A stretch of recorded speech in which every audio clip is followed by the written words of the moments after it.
조용히 기도함으로 수요 저녁 예배 우리 하나님께 드리겠습니다.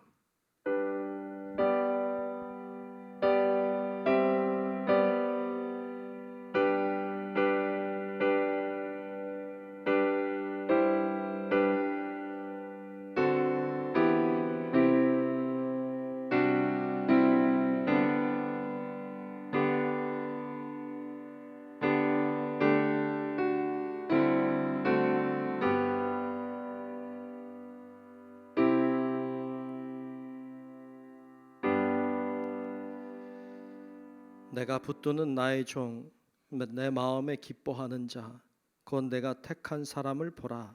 내가 나의 영을 그에게 주었은즉 그가 이방의 정의를 베풀리라. 은혜로우신 우리들의 아버지 하나님, 오늘 이 수요 저녁 시간에 저희들이 주님 앞에 모여 예배 드리게 하심을 감사합니다. 우리가 드리는 이 귀한 예배가 하나님이 받으시는 예배, 주님께 영광이 되는 예배, 우리에게는 은혜가 되는 예배 될 수 있도록 인도하여 주옵소서. 시종을 주의 손에 맡기며 살아계신 예수님 이름으로 간절히 기원하옵나이다. 아멘. 찬송가 387장을 함께 부르겠습니다. 387장 하겠습니다.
이 시간 우리 한지민 집사님 나오셔서 대표로 기도하시겠습니다.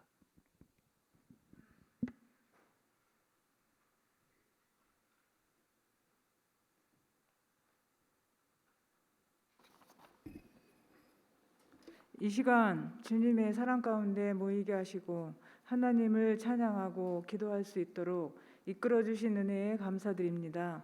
주님의 은혜 속에 살면서도 삶이 힘들다고 불평했고 세상에 눈을 돌린 채 주님을 멀리했던 것 회개하오니 용서하여 주시옵소서. 저희들을 주님의 보혈로 정케 하사 용서받은 기쁨으로 주님께서 원하시는 길을 걷게 하시옵소서.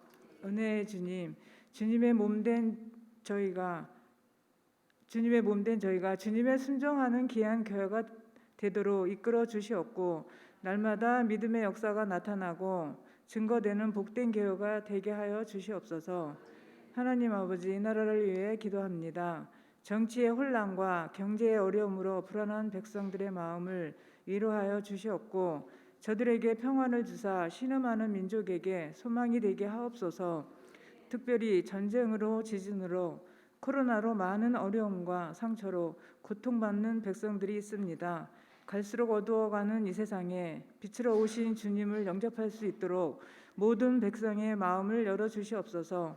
거룩하신 하나님 아버지, 복음을 전하기 위해 멀리 나가 있는 선교사님들 영육간에 강건케 하시고 저희들의 기도로 선교사님들과 동역하게 하사 주님의 나라가 이 땅에 이루어지기까지 간신과 열정이 식지 않게 하시고 저희들의 기도 소리가 선교사님들이 있는 곳까지 기도의 응답이 매일처럼 일어나게 하여 주시옵소서.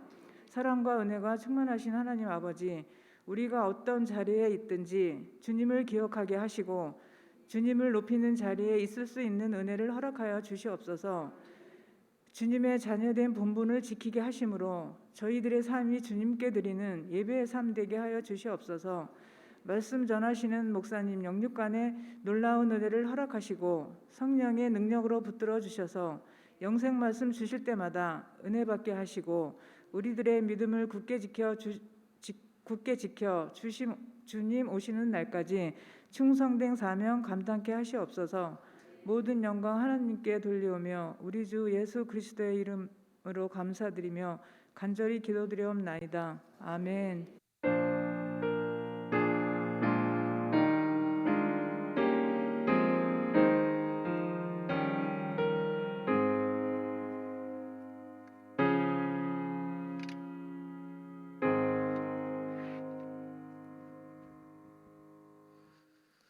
예, 오늘 주시는 말씀을 보겠습니다. 오늘 말씀은 사도행전 23장 12절부터 마지막 35절까지 말씀을 보겠습니다.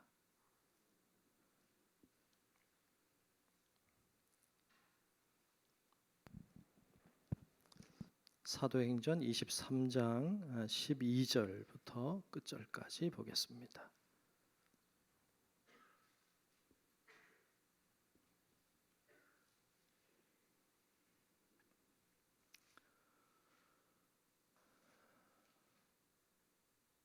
예, 다 찾으신 줄로 알고 사도행전 23장 12절부터 마지막 35절까지 말씀, 제가 한 절 여러분들의 한 절 교독하며 말씀을 보겠습니다. 제가 먼저 봅니다.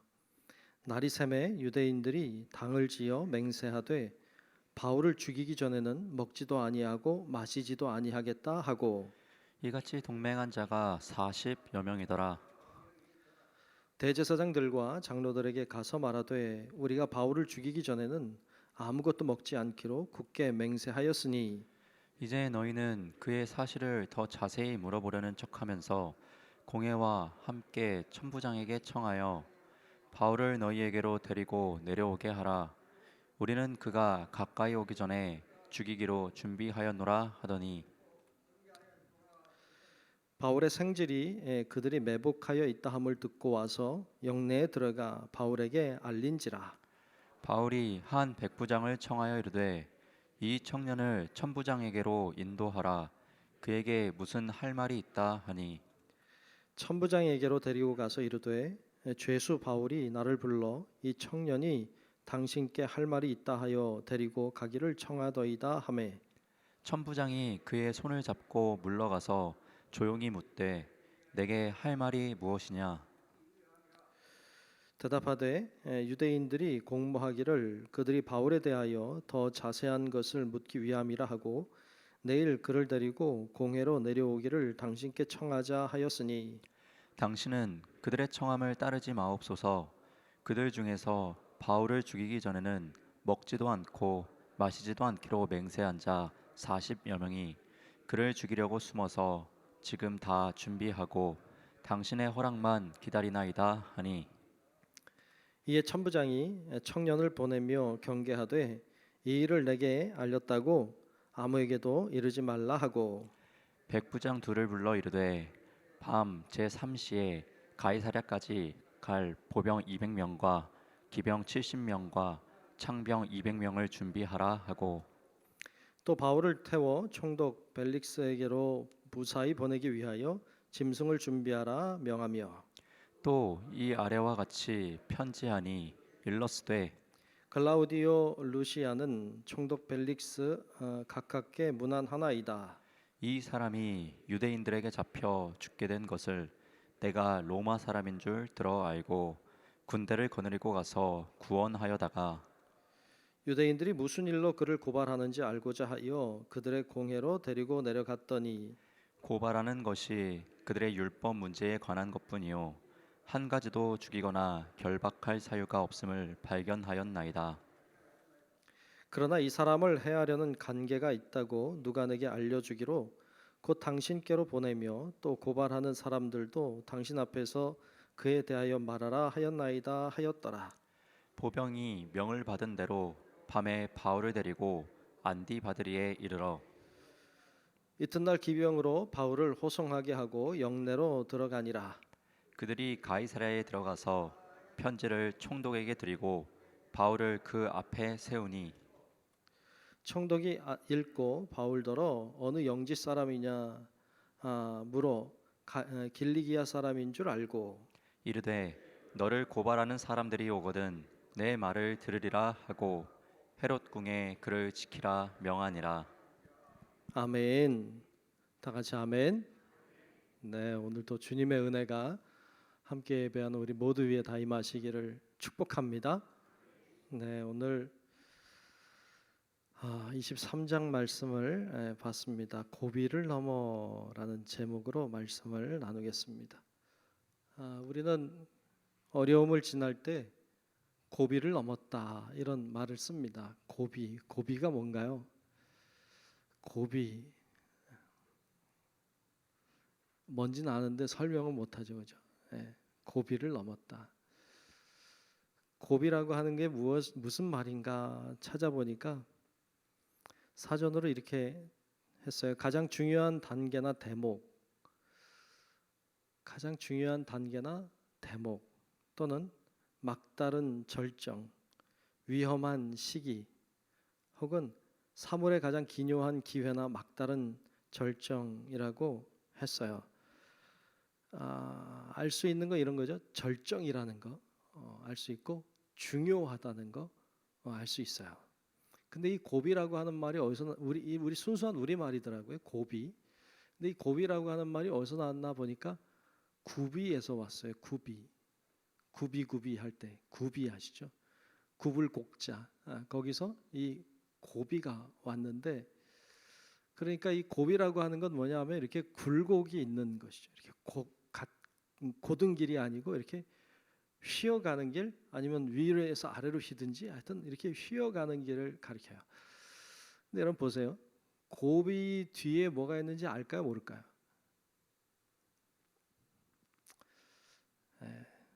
뭐 틀릴까봐 말도 안 하고 이 고비는 이렇게 굽어가는 길이잖아요. 그러니까 여기서 볼 때 저기 고비 너머에 뭐가 있는지 몰라요. 이렇게 굴곡이 있어 내려가는 언덕 같은 고비여도 저 뒤에 뭐가 있는지 몰라요.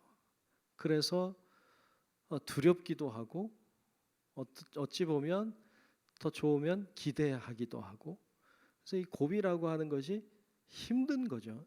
왜? 저 뒤에 뭐가 있는지 모르고 또 거기가 이렇게 고갯길을 하면 굉장히 넘어가는 게 어렵겠죠. 그러니까 두려워요. 겁이 나요. 힘든 거예요. 이게 고비라는 것이죠. 지금 오늘 바울이 고비를 넘어가고 있어요. 오늘 그런 모습을 보여주는데 생명을 걸고 고비를 넘어갑니다. 이런 모습을 오늘 말씀이 보여줘요. 자, 지금 바울이 고비에 처해 있어요. 죽음의 고비에 처해 있어요. 오늘 말씀 우리가 12절부터 봤지만 23장 1절부터 쭉 보면 바울이 이제 공회에 넘겨지죠. 거기서 사람들의 재판을 받아요. 그런데 그 안에 공회에 모여 있는 사람들은 대부분이 사두개인이나 바리새인들이에요. 바울이 그걸 잘 알죠. 유대인이니까. 그래서 그 자리에서 바울이 자기가 이런 고초를 당하는 것은 자신이 바리새인이기 때문이다. 자신이 부활을 말하고 있기 때문이다. 이렇게 말하니까 사두개인과 바리새인 사이에 갈등이 생겼어요. 왜냐하면 여러분 지난 시간 나눴지만 사두개인은 부활을 믿지 않아요. 영적인 세계를 믿지 않아요. 근데 바리새인은 영적인 세계를 믿어요. 천사와 같은 존재들을 믿는다고요. 그러니까 바울은 내가 그런 일로 인하여 내가 부활한다고 얘기해서 이런 고초를 당한다고 얘기하니까 자기들 사이에 싸움이 벌어지죠. 그 틈에 바울은 생명을 건져요. 작은 고비를 하나 넘은 거죠. 근데 오늘 말씀해 보니까 더 큰 고비를 맞이했어요. 바울을 죽이겠다는 거예요. 바울을 왜 죽이려고 할까요, 여러분? 무슨 잘못을 했을까요? 얼마나 큰 죄를 졌길래 죽이려고 할까요? 죽일 만큼의 죄를 졌을까요? 근데 바울을 죽이려고 해요. 자, 오늘 말씀의 12절, 13절을 보겠습니다. 자, 12절, 13절 보면 날이 새매 유대인들이 당을 지어 맹세하되 맹세를 했어요. 뭐라고? 바울을 죽이기 전에는 먹지도 아니하고 마시지도 아니하겠다 하고 이같이 동맹한 자가 몇 명? 40여 명이더라 그랬어요. 바울을 죽이기 전에는 먹지도 않고 마시지도 않으리라 이렇게 맹세한 사람들이 40여 명이 모였어요. 그를 죽이려고 작정을 한 거죠. 결론적인 얘기지만 바울이 죽지 않아요. 이들이 죽이지 못합니다. 저는 이 말씀 보면서 좀 우스갯소리긴 하지만 못 죽였으면 이들은 계속 굶었을까 이런 생각을 들어요. 다 죽었겠다 이렇게 생각이 드는데 모르겠어요. 그러진 않았겠지만. 자, 이 40여 명의 사람들은 율법에 철저한 사람들이죠. 율법을 너무너무 소중하게 여기고 율법에 생명을 건 사람들이에요. 근데 참 웃기죠. 율법이라고 하는 게 그렇게 나쁜 건가요? 사람들을 죽이려고 하는 건가요? 율법이라고 하는 것이 잘못 쓰이면 사람을 죽입니다. 율법이라고 하는 것이 잘못 세워지면 사람을 정죄하고 사람을 코너에 몰고 사람을 죽일 수 있습니다. 좀 속상한 이야기일 수도 있지만 복음도 그래요. 복음도 잘못 사용하면 사람을 죽이는 데 쓸 수 있습니다. 그러니까 이 사람이 가지고 있는 신념이라고 하는 것이 얼마나 중요한지 몰라요. 여러분 우리가 믿는 것은 예수 그리스도의 그 구원의 역사를 믿는 거예요. 아멘. 예수 그리스도를 통한 구원의 역사를 믿는 것이지 어떤 신념을 믿는 게 아니에요. 그런데 복음을 믿지 않고 복음은 우리를 자유케 하고 우리를 해방시키는 것인데 복음을 믿지 않고 어떤 신념을 믿기 시작하면 세상에서 가장 무서운 사람, 가장 무서운 단체, 집단이 될 수 있습니다. 세상에서 가장 무서운 사람은 거짓된 신념에 목숨을 거는 사람들입니다. 이들은 정말 무섭습니다. 왜냐하면 물불을 가리지 않습니다. 생명을 걸었기 때문이에요. 어리석습니다. 허망합니다. 그리고 악한 일에도 악한 일을 선으로 알고 덮여둡니다. 요즘에도 종종 있지만 종교적인 신념을 가지고 자살 폭탄 테러하는 걸 봅니다. 그 사람들이 신념을 가지고 자살 폭탄 테러를 하는 겁니다. 폭탄을 몸에 장치하고 뛰어들어서 자기도 죽고 남도 죽이는 그걸 뭘로 해요? 종교적인 신념을 가지고 합니다. 그 믿음이라고 생각하고 하는 거예요. 얼마나 무서워요. 그렇게 할 수 있는 게 뭐가 있어요, 세상에. 그렇게 보면 종교만큼 무서운 게 없어요. 진짜 무섭죠. 무엇이 사람을 그렇게 만들 수 있겠어요? 요즘에도 자살 폭탄 테러 일어나는 것을 봐요. 기가 막히죠. 2021년도에는 아프가니스탄 그 카불 공항이라고 하는 곳에서 연속 폭탄 테러, 자살 폭탄 테러들이 일어나서 사람들이 많이 죽었습니다. 미군이 13명이 죽고 현지인들 60명이 죽고 140몇 명이 부상을 입는 사건이 있었어요. 최근에 2023년 올해 1월 30일에도 파키스탄 북서부에 있는 페샤와르라고 하는 곳에 이슬람 사원에서 극단주의자들이 일으킨 것으로 보이는 자살 폭탄 테러가 일어났어요. 100명 이상이 죽었어요. 200명 이상이 부상을 입는 일이 일어났습니다. 경찰들이 많이 죽었어요. 왜 이런 일들이 일어납니까? 어떤 종교적인 신념을 가지고 살아가는 사람들 때문이에요. 그런 자들은 무섭습니다. 앞으로도 일어날까요? 안 일어날까요? 일어날 겁니다. 이슬람에서는 우리는 구원을 뭐로 받아요? 우리는 믿음으로 구원받아요. 아멘. 예수 그리스도의 이름을 믿으면 구원받아요. 이슬람은 믿음으로 구원받는다고 하지 않아요. 거기는 행함으로 구원받아요. 행함으로 구원을 받습니다. 근데 그것도 신의 뜻에 달렸어요. 그러니까 여러분 가끔 보면 그 인샬라라고 하는 말 하죠. 인샬라 들어봤어요?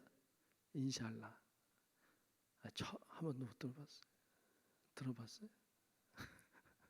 인샬라라는 말이 그게 알라의 뜻, 그러니까 신의 뜻이라고 하는 말이거든요. 하나님께 달려 있다. 뭐 이런 어떻게 보면 약간 숙명론, 운명론적인. 난 모른다. 뭐 내가 못 사는 것도 그분의 뜻, 잘 사는 것도 그분의 뜻. 다 운명으로 받아들여요. 다 인샬라라고 해요.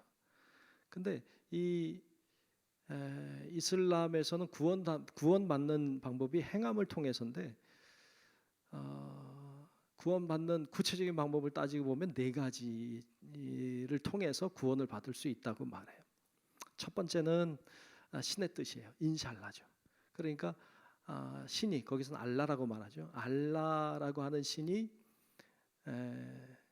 그 알라라고 하는 신의 뜻을 따라 누구는 구원받고 누구는 구원받을 수 없다. 이렇게 정해져 있다고 말해요. 그걸 어떻게 알 수 있어요? 죽어야 알아. 그저는 몰라. 죽어야 아는 것에 영혼을 맡기기에는 억울하죠. 근데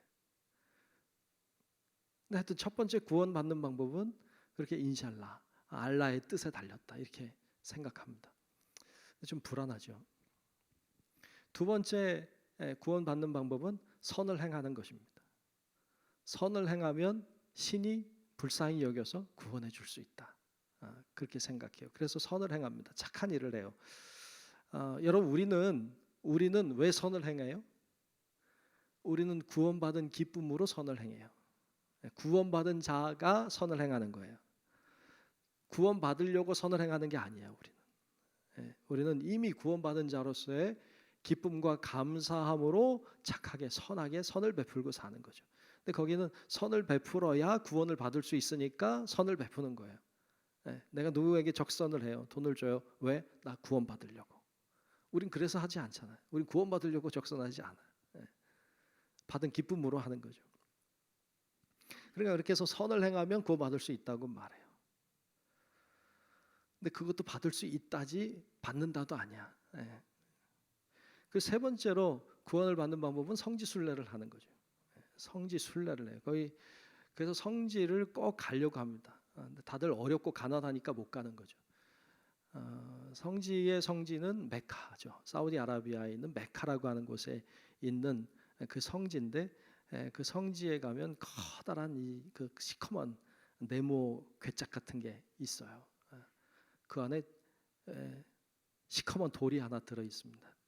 하여튼 그 메카를 가서 성지 순례를 하는 거예요. 그걸 도는 것이죠. 여러분 알지 모르겠는데 이슬람의 성지 중에 3대 성지 중에 하나가 예루살렘입니다. 하여튼 그들은 그래서 그 세 군데를 다 도는 것. 메단이라고 하는 곳과 이 메카와 예루살렘 세 군데를 다 도는 게 성지 순례인데 그것을 하면 구원받는다고 믿어요. 그래서 그들은 가서 거기를 방문하고 메카를 돌죠. 메카의 그 돌을 돕니다. 보셨나요? 메카 이렇게 도는 거 어마어마합니다. 장관이죠. 그걸 중심으로 돕니다. 도는 게 숫자가 있어요. 그게 제가 잊어버렸는데 세 바퀴인가 오른쪽으로 세 바퀴, 왼쪽으로 네 바퀴인가 뭐 이런 식의 이게 있어. 근데 만약에 세 바퀴 돌아야 되는데 네 바퀴 돌면요 안 도는 거랑 똑같대. 그래서 다시 돌아야 돼. 그렇게 성지를 순례해야 구원받는다는 거예요. 근데 그것도 받을 수 있다지 받는다도 아니야. 이 세 가지 방법은요 구원받을 수도 있는데 확실하진 않아. 근데 확실한 방법이 하나 있어요. 네 번째 구원받는 방법인데 그게 바로 지하드라고 하는 성전, 즉 거룩한 전쟁을 하는 것이죠. 거룩한 전쟁, 성지라고 하는 그래서 이 거룩한 전쟁을 통해서 그것이 승리하든 지든 하여튼 내가 거기에 몸을 던지면 확실한 구원을 받는다는 것입니다. 그래서 꾸란이라고 하는 우리로 이야기하면 성경이라고 하는 꾸란이라고 하는 책에 보면 거기 그런 말이 있어요.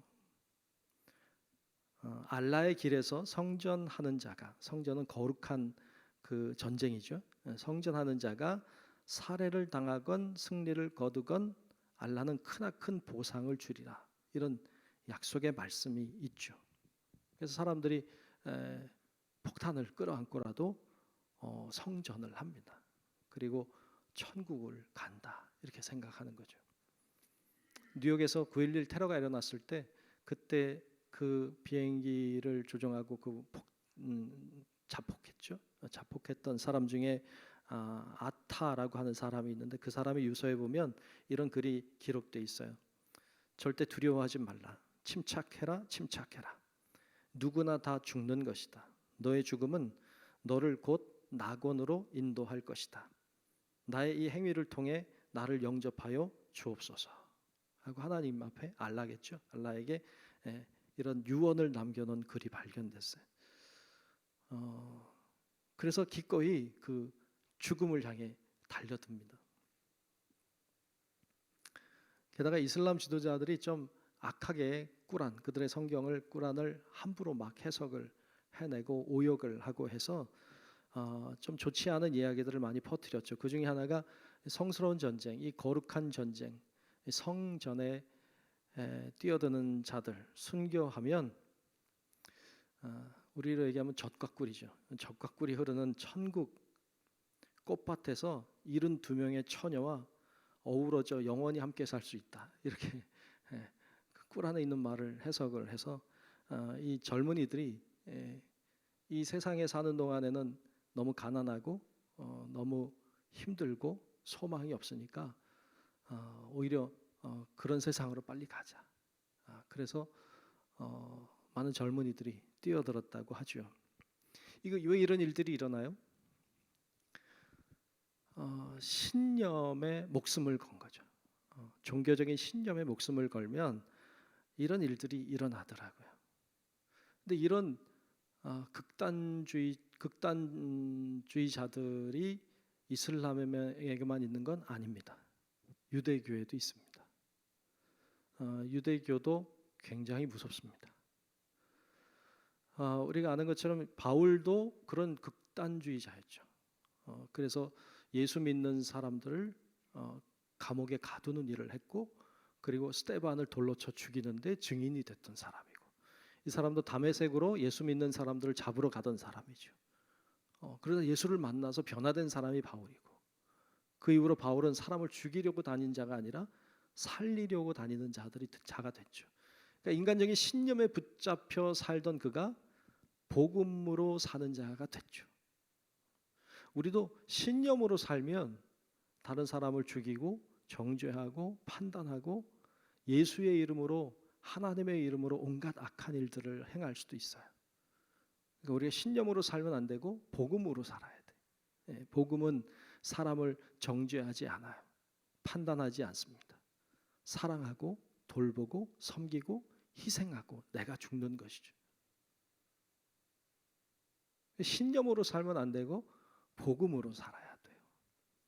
여러분, 우리가 예수를 믿지만 이게 신념과 복음의 차이가 그리 멀지 않아요. 그래서 사람들이 이걸 복음이라고 생각하고 신념 따라 사는 사람들이 많아요. 그러면 망해. 그럼 우리가 주님 앞에 갔을 때 주님이 난 널 모른다 그럴 거예요. 그래서 우리가 내가 가지고 있는 어떤 신앙에 대한 신념을 가지고 그걸 앞세우지 말고 복음 앞에 나를 숨기고 복음 앞에 나를 낮추는 자세가 필요합니다. 그렇지 않으면 우리 하나님의 인정을 받을 수 없어요. 자, 본문으로 돌아와서 바울을 죽이기로 결단하고 나온 사람들은 종교적인 신념을 가지고 있는 사람들이지 복음을 가지고 있는 사람들이 아니에요. 그래서 이를 죽이기로 했죠. 여러분, 그래서 어떻게든 이 바울을 죽이기 위해 머리를 짜냅니다. 그런데 기독교에도 극단주의자들이 있습니다. 기독교에도 있어요. 복음이 아니라 신념을 가지고 사는 사람들이죠. 무섭습니다. 여러분, 우리가 복음을 믿는 사람들이고 우리 예수를 믿는 사람들이니까 예수가 길이라고 하는 건 우린 다 알아요. 하지만 타종교의 복음이 타종교의 구원이 있다고 말할 수는 없지만 타종교 사람들도 사람들이에요. 그 사람도 주님의 피조물이고 주님의 자녀예요. 그래서 우리가 타종교를 바라볼 때 그들이 잘못된 신념 속에 다른 잘못된 종교 안에 들어가 있는 건 사실이지만 우리가 가지고 있는 복음으로 그들을 정죄하면 안 돼요. 그거는 하나님 기뻐하지 않아요. 근데 이게 내가 가지고 있는 신념을 가지고 누군가를 타종교인이라고 해도 정죄하고 판단하면 나는 복음을 가지고 하는 게 아니라 신념을 가지고 할 가능성이 굉장히 커요. 그래서 때때로 그런 사람들 있잖아요. 막 절에 들어가서 뭐 찬송을 불렀다든지, 절에 들어가서 불상을 불질렀다, 막 이런 게. 근데 그게 나중에 보니까 기독교인이더라, 뭐 이렇게 나오는 일들이 있잖아요. 그걸 보면 저는 그런 마음을 가지죠. 종교적인 신념을 가지고 행하는 극단주의자들이다. 그렇게 하면 결코 도움이 되지 않죠. 누구에게도, 주님께도, 우리 교회에도, 불교에게도, 하나님께도 다 도움이 되지 않는 거예요. 그렇게 신념을 가지고 살아가는 것은 결코 하나님 기뻐하는 일이 되지 않아요. 예수님이 행하셨던 일들을 보면 예수님이 종교적인 신념을 가지고 하지 않으셨어요. 그분은 복음을 가지고 하셨어요. 그래서 사람들을 잘못된 사람들을 향하여 잘못했다고 말씀하셨지만 정죄하거나 판단하지 않으셨어요. 오히려 그들의 손에 죽임을 당하셨죠. 성전에 들어가서 채찍을 휘두르시긴 했어요. 그런데 여러분 성경을 잘 보면 예수님의 채찍이 사람을 향하고 있지 않아요. 예수님은 절대로 사람을 향하여 채찍을 드시는 분이 아니에요. 그때 주님이 들고 계시던 채찍은 성전을 향하고 있고 그곳에서 파는 물건들을 향하고 있어요. 주님은 그러한 썩어 문드러진 성전을 바꾸고 싶으셨죠. 성전에 있지 말아야 될 물건들이 나가길 원하셨죠. 사람들을 향하고 있지 않습니다. 그래서 우리가 절대로 우리가 신앙생활하면서 참 잘 가지고 가야 될 것은 어떤 종교적인 신념이 아니라 복음이에요. 복음은 타인을 판단하는 잣대가 아니에요. 복음은 나를 판단하는 잣대죠. 복음은 다른 사람을 희생시키지 않아요. 복음은 내가 희생하는 것이죠. 그래서 복음으로 사는 게 훨씬 어렵죠. 오늘 말씀에도 종교적인 신념을 가지고 사는 자들이 결국 바울을 죽이려고 40여 명의 사람들이 눈에 불을 켜고 달려드는 장면을 봅니다. 너무너무 무섭기도 하고 안타깝기도 합니다. 오늘날의 뭐 이단들이나 또 신천지나 뭐 하나님의 교회에 빠진 자들을 가만히 보면 어떤 종교적인 신념을 가지고 하는 것을 봐요.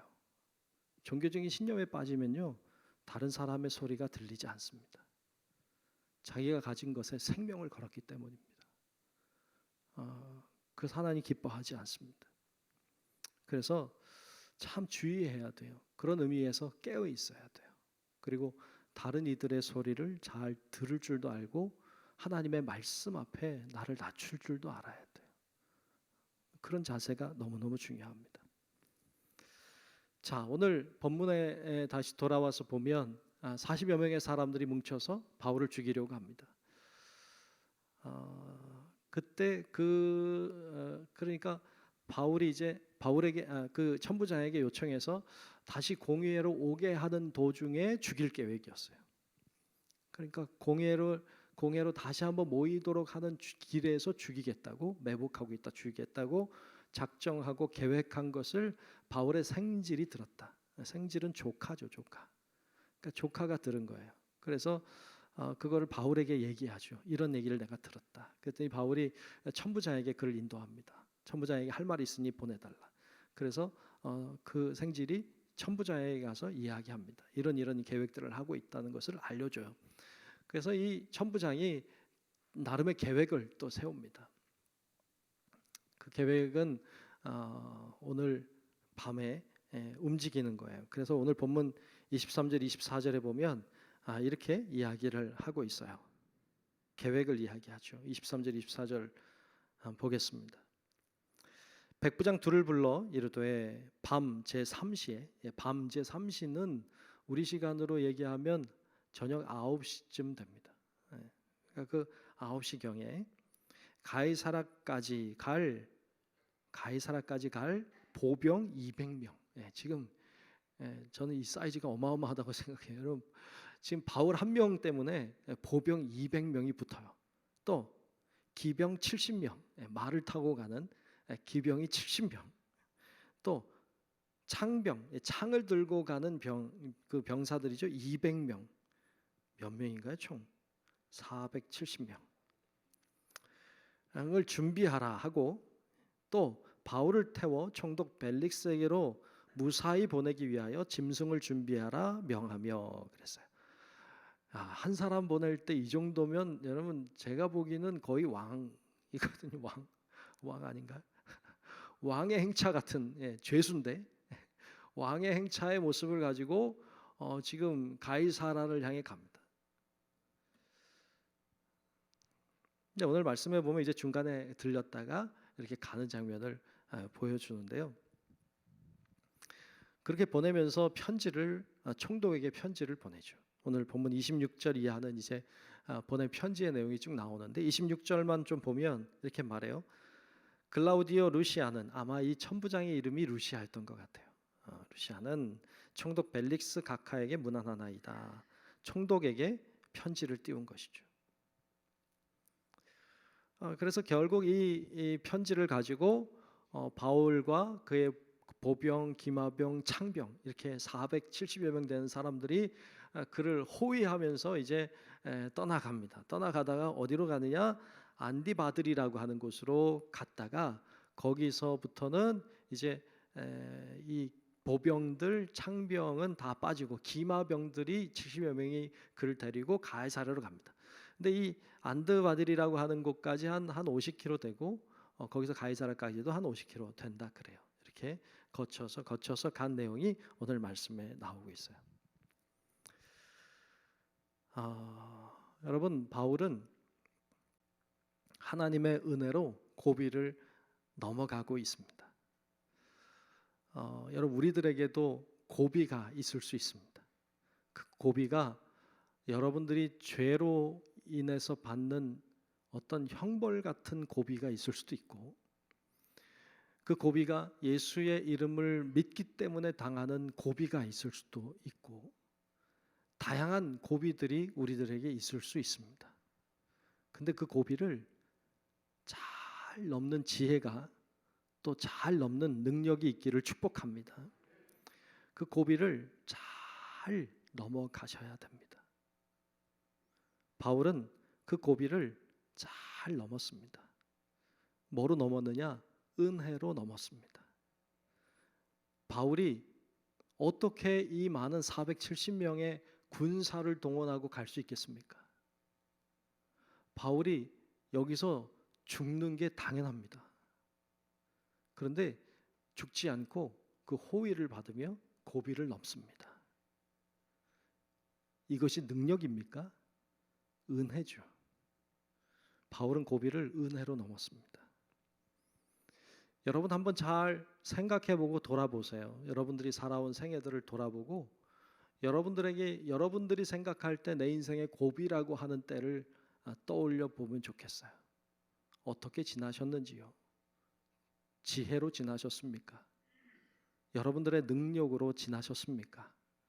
아니면 은혜로 지냈습니까? 잘 돌아보면 좋겠어요. 저 같은 경우는 은혜로 건너간 것 같아요. 은혜로 지나온 것 같아요. 그래서 늘 감사가 있어요. 내 능력이 아닌 걸 아니까. 여러분들도 그러지 않을까 이런 생각을 하게 됩니다. 바울은 어쩌면 이 생각을 할 때마다 웃음이 나올지도 모르겠어요. 왜냐하면 자기 능력으로는 도저히 할 수 없는 일이 일어났거든요. 바울이 자신의 능력으로 하려고 했다면 여기서 죽는 게 맞아요. 자기를 죽이려고 하는 사람이 40여 명 된다는 거예요. 입장 바꿔볼까요? 나를 죽이려는 사람, 여러분을 죽이려는 사람이 40여 명쯤 있다고 해봅시다. 요 근처에. 살 것 같아요? 못 살 것 같아요? 내가 얘를 죽이지 않으면 내가 먹지도 마시지도 않겠다. 그리고 눈에 시뻘겋게 불 켜고 다니는 사람 40명이 요 동네 산다고 하면요. 여러분 어디 땅굴로 들어가든지 어디 어떻게 해야지 못 살 걸. 우리의 능력으로, 바울의 능력으로 이렇게 살 수 없어요. 그런데 하나님이 도우셨어요. 자, 왕같이 도왔어요. 그래서 이 고비를 잘 지나는 모습을 보여줍니다. 살고 죽는 것은요, 하나님께 달렸습니다. 되고 안 되는 거요, 하나님께 달렸습니다. 사명이 있다면 살리실 것이고, 사명을 다했다면 불러가시리라. 사명이 있다면 살려주실 것이고, 하나님이 나에게 맡겨주신 사명 내가 다 한 것이라면 불러가실 거다. 여러분 이런 믿음이 진짜 있으면요, 겁나지 않습니다. 두렵지 않아요. 근데 자꾸 인간적인 생각으로, 인간적인 판단으로, 어찌 보면 나의 능력으로, 나의 생각으로, 나의 지혜로 하려고 하면 얼마나 힘든지 몰라요. 내가 하려고 하는 것, 내 생각으로 하려고 하는 것, 내 능력으로, 내 지혜로 하려고 하는 것들을 다 내려놓고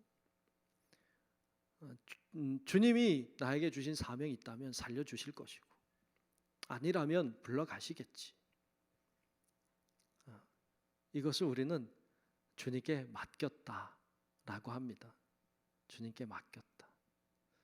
주님께 맡기면 마음이 편안합니다.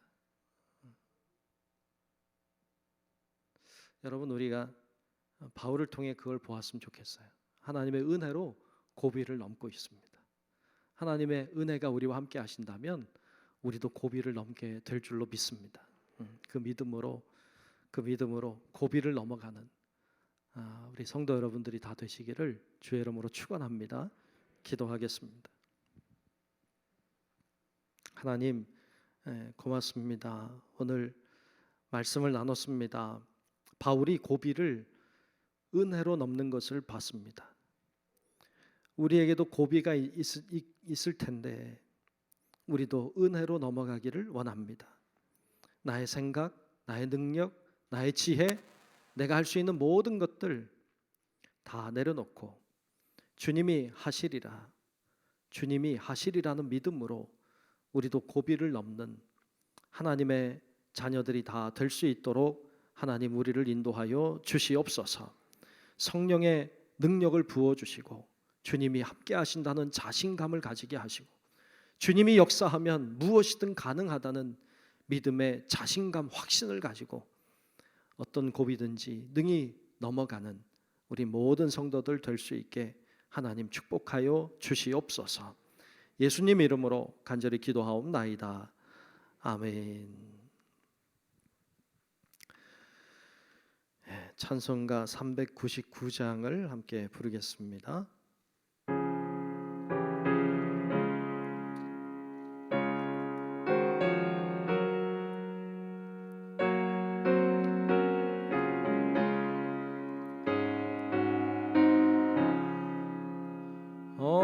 어린 양들아 두려워 말아라.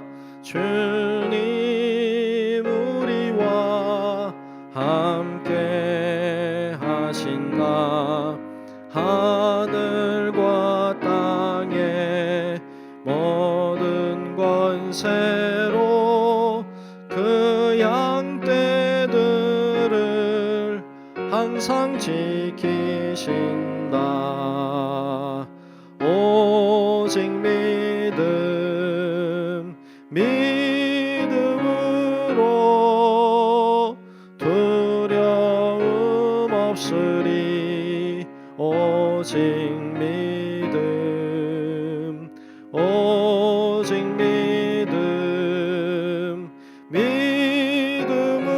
믿음으로 두려움 없으리. 오직 믿음. 어린 양들아 두려워 말아라. 주가 내 갈 길 인도하신다. 마라의 쓴물 달게 하신 주 그 동산에서 피땀 흘리셨네. 오직 믿음으로 두려움 없으리. 오직 믿음, 오직 믿음으로 두려움 없으리. 오직 믿음. 어린 양들아 두려워 말아라. 주님 언제나 함께 하신다. 고난과 역경 환난 중에도 능력의 주님 너를 지키신다. 오직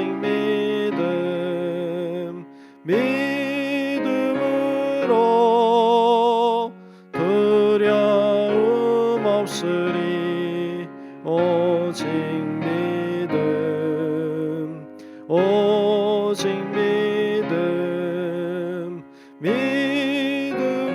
믿음으로 두려움 없으리. 오직 믿음. 아멘. 네, 교회 소식은 주보를 잘 참고하시면 좋겠습니다. 중부들 푸른대학이 이제 이번 주일 지나 화요일 한 일주일 남았는데요. 여러분 위해서 기도해 주시고 잘 진행되도록 협조하시면 좋겠습니다. 그리고 이제 이번 주일에는 튀르키예, 시리아를 위한 구제헌금을 일반 헌금으로 드리도록 그렇게 합니다. 여러분 아시고 기도하는 마음으로 헌금도 잘 하시면 좋겠습니다. 네, 우리 모두 일어나셔서 찬송 630장 부르겠습니다.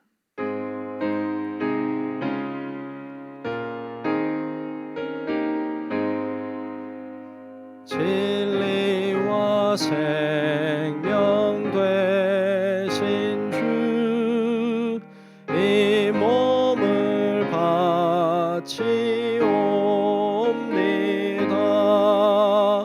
믿음과 소망 사랑에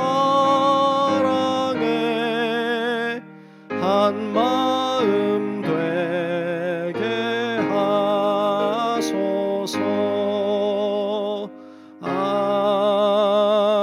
아멘.